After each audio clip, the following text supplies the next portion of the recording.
ডাকসু নির্বাচনে কর্তব্যরত অবস্থায় চ্যানেল এস-এর সিনিয়র সাংবাদিক তরিকুল ইসলাম শিবলির অকাল মৃত্যুতে গভীর শোক প্রকাশ করা হয়েছে। তার বিদেহী আত্মার মাগফিরাত কামনা করে নারায়ণগঞ্জের রূপগঞ্জ প্রেস ক্লাবে এক শোক সভা ও দোয়া মাহফিলের আয়োজন করা হয়। এতে বিভিন্ন গণমাধ্যমের সাংবাদিকরা অংশ নেন এবং মরহুমের প্রতি শ্রদ্ধা জানান। বিস্তারিত থাকছে মাকসুদুল হোসেন তুষারের প্রতিবেদনে। চ্যানেল এস-এর সিনিয়র সাংবাদিক তরিকুল ইসলাম শিবলির অকাল মৃত্যুতে রূপগঞ্জ প্রেস ক্লাবে শোকসভা ও দোয়া মাহফিলের আয়োজন করা হয়। সোমবার দুপুরে চ্যানেল এস-এর রূপগঞ্জ প্রতিনিধি সাজিদুর রহমানের উদ্যোগে উপজেলার মুরাপাড়া মঠের ঘাট এলাকায় এই কর্মসূচি অনুষ্ঠিত হয়।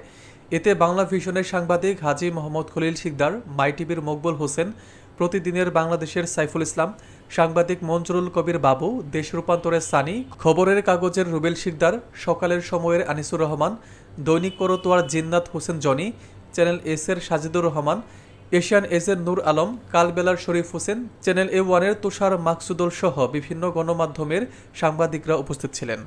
শোকসভায় মরহুম তরিকুল ইসলাম শিবলির আত্মার মাগফিরাত কামনা করে বিশেষ দোয়া করা হয়েছে।